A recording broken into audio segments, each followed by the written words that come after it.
अप्रैल का महीना अभी शुरू ही हुआ है और अभी से गर्मी ने अपने तेवर दिखाना शुरू कर दिए हैं।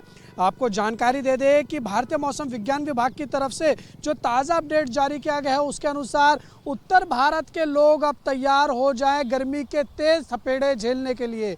मौसम विभाग ने दरअसल जो जानकारी दी है उसके अनुसार दिल्ली एनसीआर और इसके साथ ही इसके आसपास के इलाकों की बात करें तो ख़ास तौर पर यहाँ पर आज से लेकर अगले 5 दिन तक जो है वो तेज़ धूप के थपेड़े लोगों के ऊपर पड़ते रहेंगे। जो तापमान है वो 40 डिग्री सेल्सियस को भी पार कर सकता है, यह अनुमान मौसम विभाग की तरफ से जताया गया है।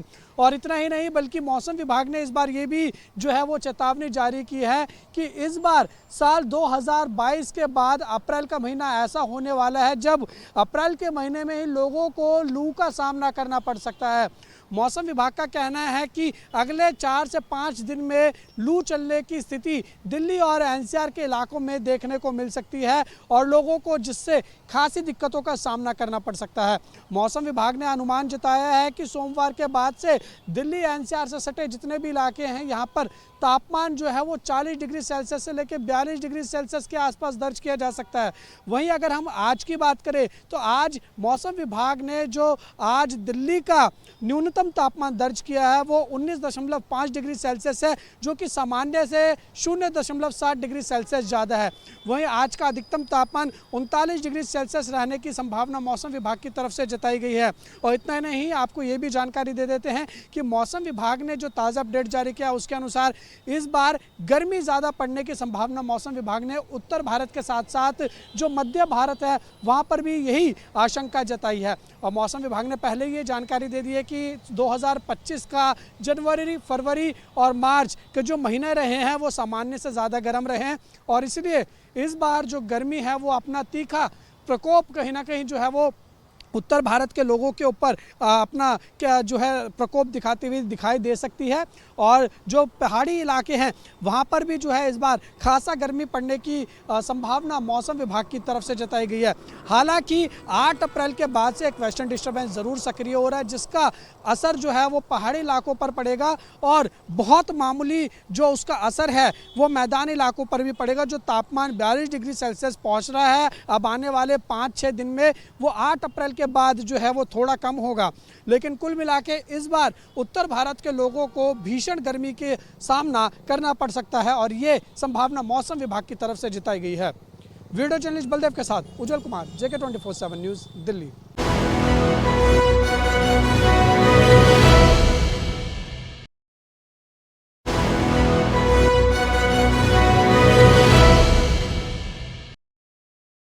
नमस्कार, आप देख रहे हैं JK 24/7 न्यूज। खबर कर्नाटक की राजधानी बेंगलुरु से वीडियो जर्नलिस्ट हारून रशीद के साथ मैं मोहम्मद नबी। खबर आज एक भूवी समाज के लोगों के लिए एक बहुत बड़ी खबर है, क्योंकि 2018 से 2023 तक का जो भूवी समाज के जो निगम में जो घोटाला स्कैम हुआ है उसी को लेकर कल जुमा के रोज ईडी ने बेंगलुरु शहर के 10 जगहों पे रेड डाला। दस्तावेज भी उन्होंने प्राप्त कर लिया है। भूवी निगम में जो भारतीय जनता पार्टी की सरकार थी 2018 से 2023 तक, ऐसे वक्त में लगभग 90 करोड़ रुपए का भूवी निगम में स्कैम हुआ था। जो गरीब तबके के लोग हैं, भूवी समाज के लोगों को फायदा पहुंचाने के मकसद से भूवी निगम को स्थापना किया गया था, लेकिन कुछ अधिकारियों ने इसको मिसयूज कर करोड़ों रुपए ऐंठने का काम किया था। अब ईडी ने छापा मारने का काम शुरू किया है। अब हाल ही में बेंगलुरु शहर के 10 जगहों पे छापे मारकर बहुत सारे दस्तावेज हासिल की है ईडी ने। और जो निगम की जो अध्यक्ष थी लीलावती मैडम और नागराजप्पा के घर पर भी छापेमारी हुई है। अब ये देखना होगा कि ईडी इस पर क्या एक्शन लेती है, क्योंकि जो भूवी समाज के लोग, जो गरीब लोगों के लिए जो निगम को स्थापना करने का मकसद था, भूवी निगम के अधिकारी भी इसमें शामिल है और निगम के अध्यक्ष, उपाध्यक्ष, ऐसे कई बहुत सारे सदस्य इसमें शामिल होने की इसमें सूत्रों के हवाले से खबर मिली है। क्योंकि कर्नाटका में भूवी समाज को डेवलपमेंट करने के लिए भारतीय जनता पार्टी ने एक निगम की स्थापना की थी, उसी तरह कांग्रेस सरकार ने भी बहुत सारे निगम को कर्नाटका में स्थापना की है। लेकिन भूवी समाज एक ऐसी समाज है जो बहुत पिछड़ा तबका माना जाता है। लेकिन ऐसे ही वक्त में यहाँ पर भूवी समाज मैनेजिंग डायरेक्टर हो या अधिकारी हो, सभी ने इस स्कैम में शामिल होने का भी खबर मिली है। अब ये देखना होगा कि ईडी अब इन पर क्या एक्शन आगे करती है। वीडियो जर्नलिस्ट हारून रशीद के साथ मैं मोहम्मद नबी, सिटी रिपोर्टर, बेंगलोर।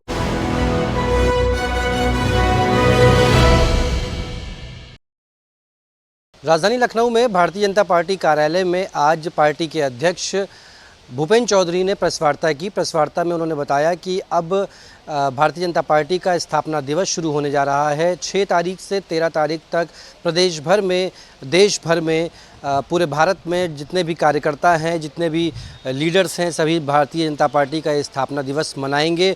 स्थापना दिवस के दौरान भांति भांति तरह के कार्यक्रम होंगे। वार्ड लेवल पे जाकर के, बूथ लेवल पे जाकर के सभी राजनीतिक जो पदाधिकारी हैं, राजनीतिक कार्यकर्ता हैं, वे सभी अपने अपने बूथों पर, अपने अपने क्षेत्र में अपने अपने लोगों से मिलेंगे और पार्टी की नीतियों के बारे में बताएंगे। यह स्थापना दिवस, इस बार का स्थापना दिवस बेहद खास है, चूँकि हाल ही में उत्तर प्रदेश सरकार के 8 साल पूरे होने के बाद हाल ही में जो वक्फ बोर्ड का बिल है उसको भी पास किया गया है, वक्फ संशोधन बिल भी पास किया गया है और ऐसे में पूरे देश में कहीं ना कहीं खुशी की लहर है। और इसके बाद से अब जब स्थापना दिवस मनाया जा रहा है तो पूरे देश भर में जितने भी भारतीय जनता पार्टी के कार्यकर्ता हैं, लीडर्स हैं, हुक्मरान हैं, वो सभी भारतीय जनता पार्टी की उपलब्धियों को जनता को गिनाने का काम करेंगे। जनता को गिनाने के साथ साथ बूथ लेवल पर अलग अलग भिन्न भिन्न तरीके के कार्यक्रम भी होंगे।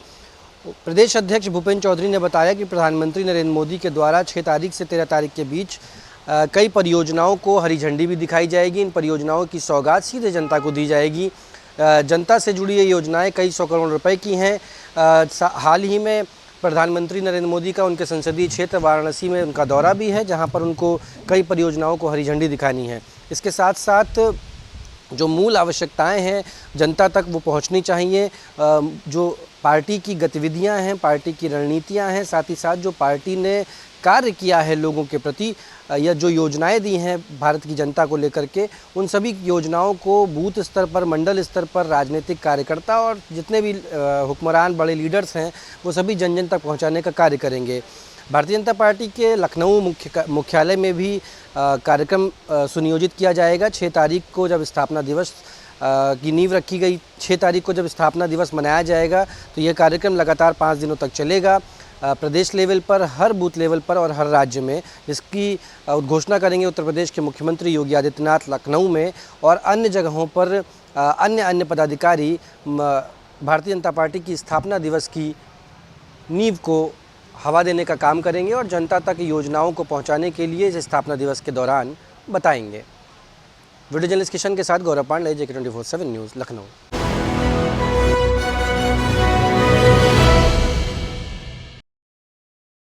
आज उत्तर प्रदेश में ख़ास तौर पे 2 प्रेस कॉन्फ्रेंस बहुत अहम रही। एक तो भारतीय जनता पार्टी के प्रदेश अध्यक्ष ने कॉन्फ्रेंस की, जिसमें उन्होंने स्थापना दिवस भारतीय जनता पार्टी का जो हुआ, उसके बाद पार्टी ने किस तरह से 2 सीटों से लार्जेस्ट पार्टी बनकर राष्ट्र में उभरी है, उसका बखान किया और बताया। और दूसरी, वक्फ बिल के कई सवालात पे प्रदेश अध्यक्ष भारतीय जनता पार्टी ने जवाबात दिए कि ये वक्फ बिल जो है वो ख़ास तौर पे समाज के लिए बेहतर और सही बिल साबित होगा। वहीं दूसरी तरफ अखिलेश यादव ने करारा प्रहार किया है भारतीय जनता पार्टी शासित सरकार जो उत्तर प्रदेश में चल रही है।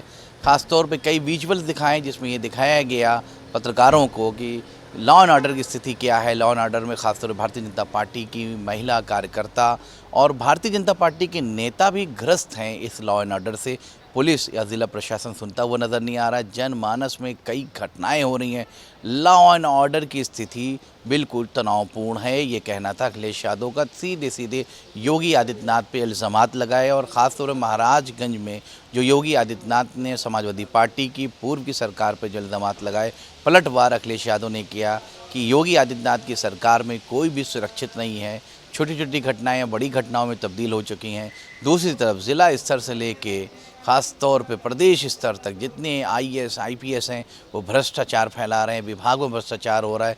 ख़ास तौर पे पूर्व IAS अभिषेक प्रकाश पे भी करारा प्रहार दिया कि किस तरह से बिचौलियों के माध्यम से यहाँ की ब्यूरोक्रेसी जो वो धंधा कर रही है और सरकार को ब्यूरोक्रेसी ठग रही है और सरकार के शय पे ब्यूरोक्रेसी भ्रष्टाचार विभागों में करते हुए नज़र आ रही है। यानी कुल मिला के अखिलेश यादव ने हर मोर्चे पे भारतीय जनता पार्टी की शासित सरकार योगी आदित्यनाथ के नेतृत्व में जो उत्तर प्रदेश में चल रही है उस पर करारा प्रहार किया। वक्फ बिल पे हवाला देते हुए अखिलेश यादव ने यह कहा कि हम उन लोगों का ज़रूर साथ देंगे जो सुप्रीम कोर्ट जा रहे हैं इस पर स्टे लेने के लिए, हमारी पार्टी पूरा उनका सहयोग करेगी, हम वक्फ बिल के ख़िलाफ़ हैं। ये दोनों पार्टियों की तरफ से आज कोलवार रहा, एक दूसरे पे इल्ज़ामात को लेकर प्रेस कॉन्फ्रेंस रही। कैमरा पर्सन किशन के साथ रज़ाबाद, लखनऊ, जेके न्यूज़।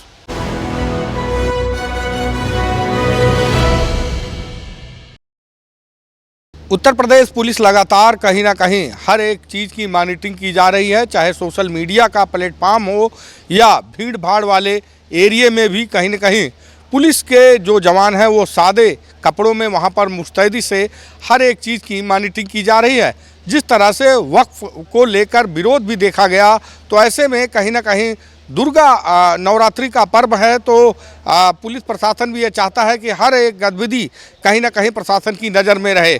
तो जिस तरह से चाहे मंदिर हो या अति संवेदनशील जो एरिए हैं वहाँ पर कहीं ना कहीं पुलिस के अधिकारी लगातार भ्रमणशीलता के निर्देश हैं और लगातार कहीं ना कहीं उस एरिए के जो भी पुलिसकर्मी हैं जिनकी जवाबदेही तय है वो लोग भी लगातार हर एक दृष्टि बनाए हुए हैं। जिस तरह से सोशल मीडिया एक बड़ा प्लेटफार्म है कहीं ना कहीं अपनी बात रखने का, तो ऐसे में कोई सांप्रदायिक सौहार्द बिगाड़ने की कोशिश ना करे, इस बात की भी लगातार कहीं ना कहीं ताकीद और मॉनिटरिंग की जा रही है।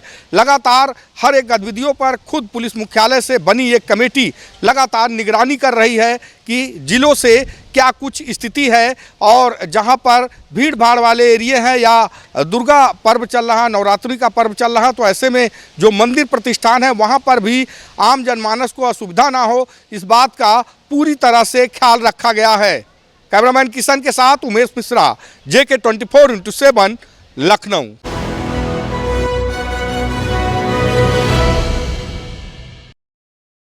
गौरेला पिंडा मरवाही जिले में अवैध रेत उत्खनन और परिवहन का मामला जोरों पर है। मैं आपको बताना चाहूँगा कि जिले के तिपान नदी समेत सैकड़ों नदियों से दिन में लगभग कई दर्जन ट्रैक्टर नदियों में लगे रहते हैं और अवैध उत्खनन कर परिवहन करते हैं। मैं आपको बताना चाहूँगा कि ताज़ा मामला गौरेला पिंडा मरवाही जिले के खंता गांव का है, जहां ग्रामीण और वन समितियों के लोगों ने 18 ट्रैक्टर को अवैध उत्खनन और परिवहन करते पकड़ा, तो पता चला कि इन ट्रैक्टरों के पास कोई वैध दस्तावेज नहीं है, अवैध रेत उत्खनन किया जा रहा है इनके द्वारा, जिसको लेकर लगातार जो अधिकारियों के ऊपर, वन विभाग और खनिज विभाग के अधिकारियों के ऊपर भी मिली भगत का आरोप लगा है। मैं आपको बताना चाहूँगा कि ज़िले के इन रेत माफियाओं और वाहन चालकों के हौसले इतने बुलंद हैं कि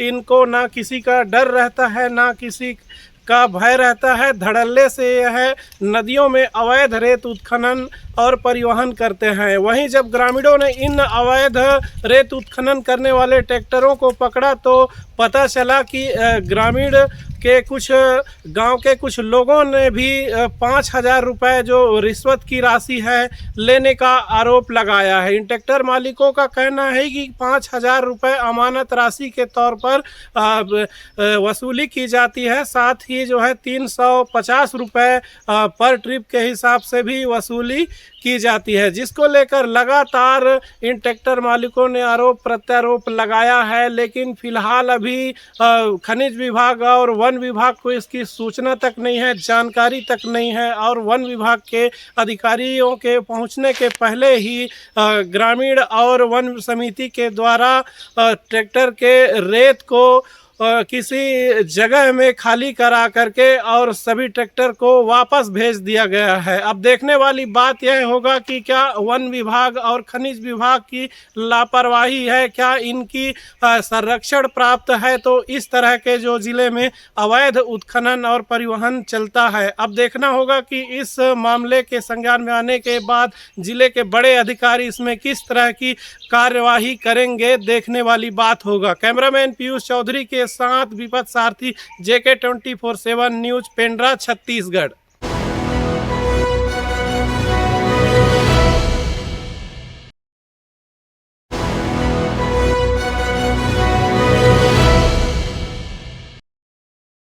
नमस्कार, आप देख रहे हैं हमारा खास कार्यक्रम सिटी रिपोर्टर और मैं हूं धनराज गर्ग, राजधानी देहरादून से। और बात करेंगे उत्तराखंड की ऐतिहासिक चारधाम यात्रा की, क्योंकि जल्द ही चारधाम यात्रा शुरू होने वाली है। यानी कि 30 अप्रैल से चारधाम यात्रा शुरू हो जाएगी।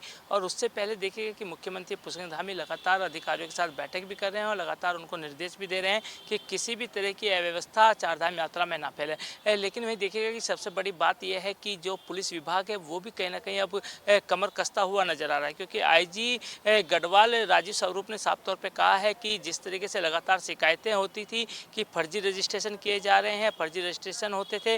और पिछले बार भी हमने देखा कि कई ऐसे साइबर कैफ़े पुलिस ने सील किए थे कि जिन्होंने फर्जी रजिस्ट्रेशन किए थे और कई लोगों पर कार्रवाई भी की थी। लेकिन इस बार भी कहीं ना कहीं ऐसे लोगों पर शिकंजा कसने के लिए पुलिस प्रशासन की तरफ से दो टूक कह दिया गया है। यदि कोई भी फर्जी रजिस्ट्रेशन करता है तो उसको बख्शा नहीं जाएगा और उस पर कड़ी से कड़ी कार्रवाई की जाएगी। इसके साथ ही यातायात को लेकर भी कहीं ना कहीं एक प्लान पुलिस प्रशासन के द्वारा बनाया जा रहा है, ताकि जो चारधाम यात्रा में जाम का झाम झेलना पड़ता है वो जाम ना झेलना पड़े। उसके लिए तमाम तरह की जो व्यवस्थाएं हैं वो करने के निर्देश कहीं ना कहीं पुलिस अधिकारियों की तरफ से दिए गए हैं। और वहीं देखिएगा कि लगातार जो चारधाम यात्रा में हम देखते हैं कि जाम कहीं ना कहीं देखने को मिलता है, क्योंकि उस समय पर कहीं ना कहीं बारिश की भी संभावना बनी रहती है। और ऐसे में भूस्खलन हो या फिर कहा जाए तमाम जो इस तरह के हादसे हैं वो देखने को मिलते हैं। उनसे निपटने के लिए भी कहीं ना कहीं मुख्यमंत्री पुष्कर धामी ने आपदा प्रबंधन की टीम को और उसके साथ ही NDRF की टीम को और SDRF की टीम को भी अलर्ट मोड पर रहने के निर्देश दिए हैं कि चारधाम यात्रा के दौरान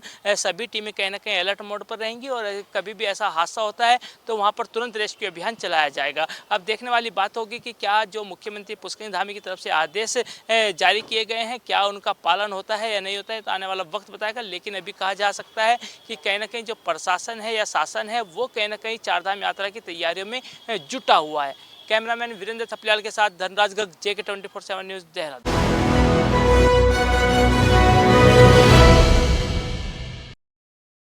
नमस्कार, आप देख रहे हैं हमारा विशेष प्रोग्राम सिटी रिपोर्टर देहरादून से। मैं संचित शर्मा एक बड़ी खबर को लेकर के और बात करेंगे देहरादून में नगर निगम की तैयारियों को लेकर के।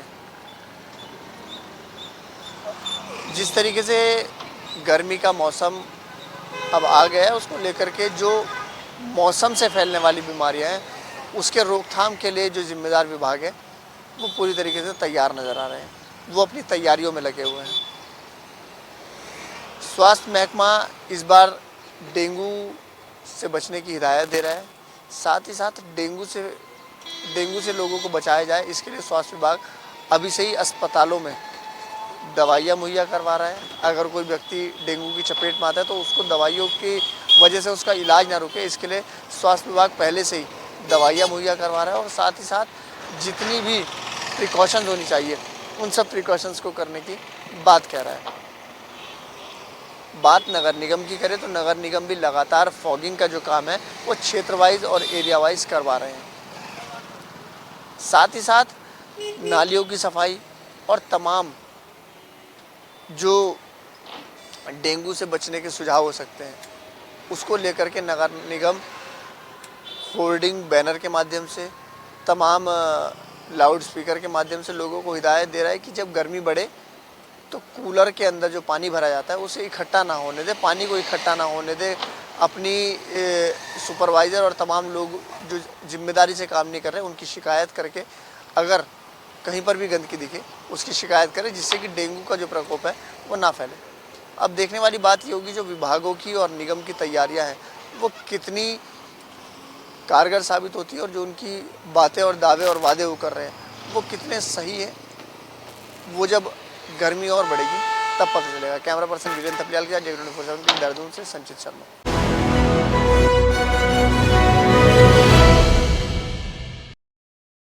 नमस्कार, आप देख रहे हैं सिटी रिपोर्टर, मेरे साथ मैं हूं संदीप गोयल। फरीदाबाद में पुलिस को एक बड़ी कामयाबी हासिल हुई है, जिसमें फरीदाबाद पुलिस ने पंजाब के खन्ना से कुछ ऐसे युवकों को काबू करने का काम किया है जो नकली नोट बनाकर बाज़ारों में फैलाने और बेचने का काम करते थे। दरअसल फरीदाबाद पुलिस ने 31 मार्च को ऐसे 3 युवकों को काबू करने का काम किया जो शहर में जगह जगह पर नकली नोटों को चलाने का और उनको बेचने का गोरख धंधा चला रहे थे।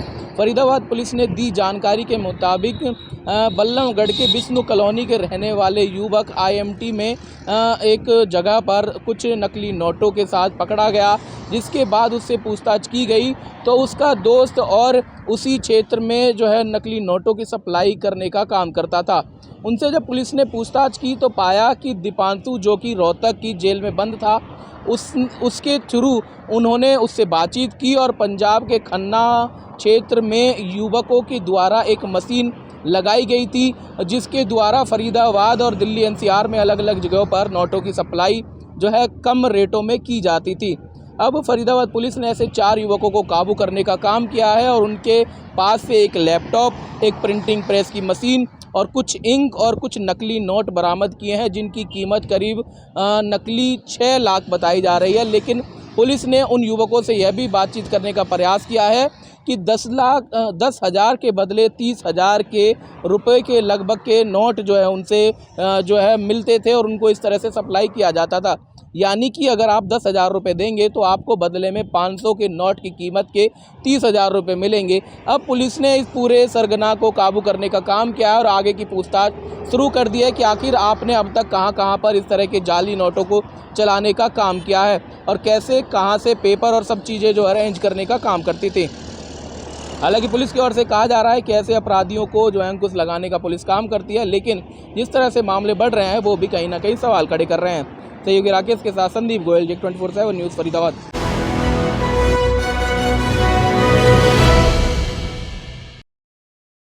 नमस्कार, मैं देव प्रकाश, आप देख रहे हैं सिटी रिपोर्टर।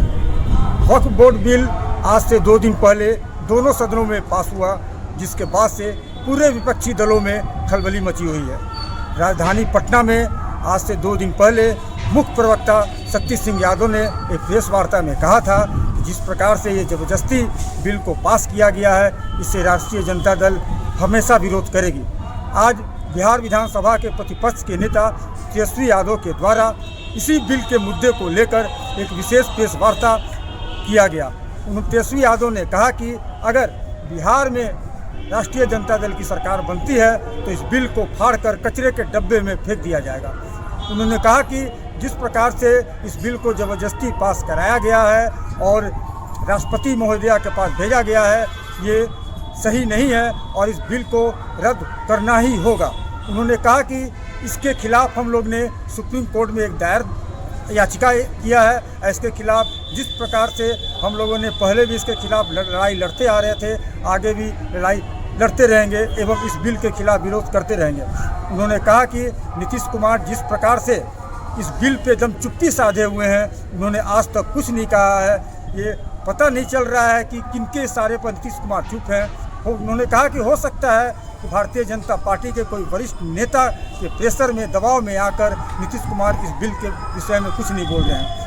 तेजस्वी यादव ने कहा कि ये बिल जो है मुस्लिमों, दलितों, समाजों, वंचितों के लिए बहुत ही हानिकारक है। उनके ज़मीनों पे कब्जा करने वाला ये बिल है।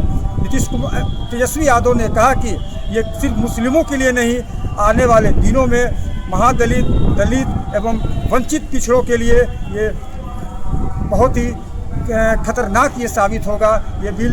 लेकिन अब देखा जाए तो इसको लेकर, क्योंकि बिहार विधानसभा का चुनाव इसी वर्ष आखिरी में है, इसको लेकर विभिन्न राजनीतिक दलों के द्वारा तरह तरह की चर्चाएं की जा रही हैं और बिल का विरोध किया जा रहा है। कैमरा पर्सन अजय के साथ देव प्रकाश, JK 24/7 न्यूज़ पटना।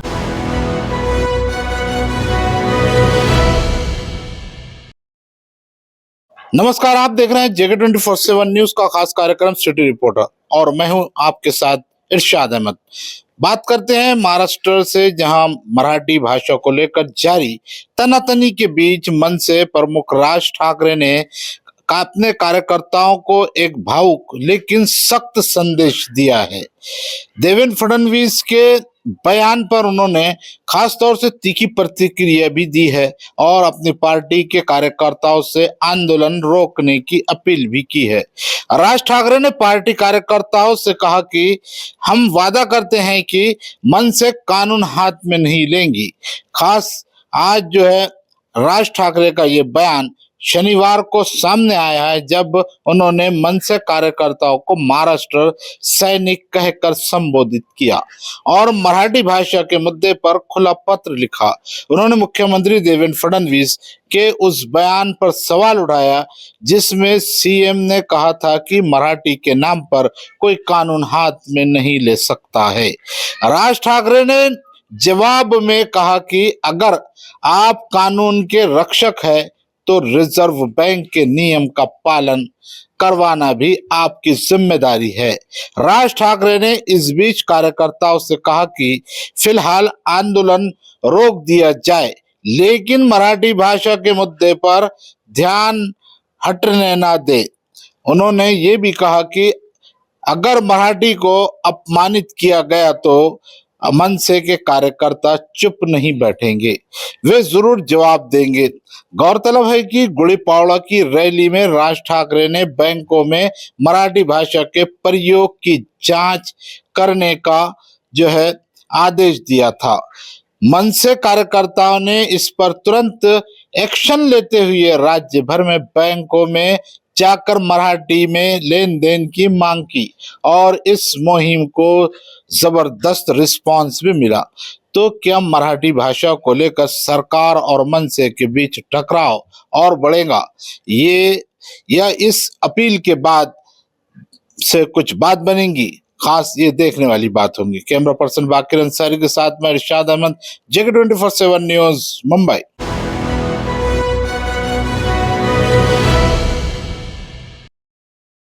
नमस्कार, आप देख रहे हैं हमारा खास कार्यक्रम सिटी रिपोर्टर और पीलीभीत की बड़ी खबर को लेकर के मैं हूं आपके साथ ऋतिक द्विवेदी। पीलीभीत में आग की घटनाओं से निपटने के लिए भेजे गए फायर स्टेशन निर्माण के प्रस्ताव अभी तक स्वीकृति में ही अटके रह गए हैं। इधर गर्मी आते ही जिले में आग की घटनाएं बढ़ रही हैं। रोजाना कहीं ना कहीं आग से लोगों का नुकसान हो रहा है, लेकिन प्रस्ताव पास न होने से दमकल विभाग संसाधनों की कमी से जूझ रहा है। जिले की 5 तहसील क्षेत्र और 10 नगर निकायों में आग की घटनाओं से निपटने के लिए विभाग के पास सिर्फ 3 बड़ी गाड़ियां हैं। इसके साथ ही दमकल कर्मी और अन्य संसाधनों का भी टोटा लगा है। आलम यह है कि कहीं भीषण आग की घटना हो रही है तो उससे निपटने के लिए विभाग बरेली के दमकल विभाग का सहारा ले रहा है। दरअसल आग से निपटने के लिए संसाधनों को बढ़ाने और व्यवस्थाओं को दुरुस्त करने के लिए दमकल विभाग की ओर से कई वर्ष पूर्व अमरिया के बहादुरगंज और पूरनपुर के मुजफ्फरनगर में जमीन चिन्हित कर फायर स्टेशन निर्माण का प्रस्ताव भेजा गया था। विभाग ने रिमाइंडर भी भेजा, लेकिन अभी भी पूरनपुर के फायर स्टेशन को स्वीकृति नहीं मिल सकी है। बताया जा रहा है पूरनपुर विधायक बाबूराम पासवान ने करीब 3 वर्ष पूर्व फायर स्टेशन निर्माण का भूमि पूजन भी किया था। उधर अमरिया के फायर स्टेशन को स्वीकृति मिली और कार्यदायी संस्था भी नामित हो गई, लेकिन अब फायर स्टेशन के मानचित्र को स्वीकृति का इंतजार है। यहाँ भी काम शुरू नहीं हो सका है। विलसंडा इलाके में बनने वाले फायर स्टेशन के लिए 3 माह पूर्व चिन्हित जमीन अब तक विभाग को हस्तांतरित नहीं हो सकी है। हालांकि अब देखने वाली बात होगी कि शासन इस साल में फायर स्टेशन के लिए स्वीकृति देता है या नहीं, या ऐसे ही विभाग बरेली से गाड़ियां बुलाकर आग पर काबू पाता रहेगा। वीडियो जर्नलिस्ट कपिल गुप्ता के साथ मैं ऋतिक द्विवेदी, जेके 24/7 न्यूज, पीलीभीत।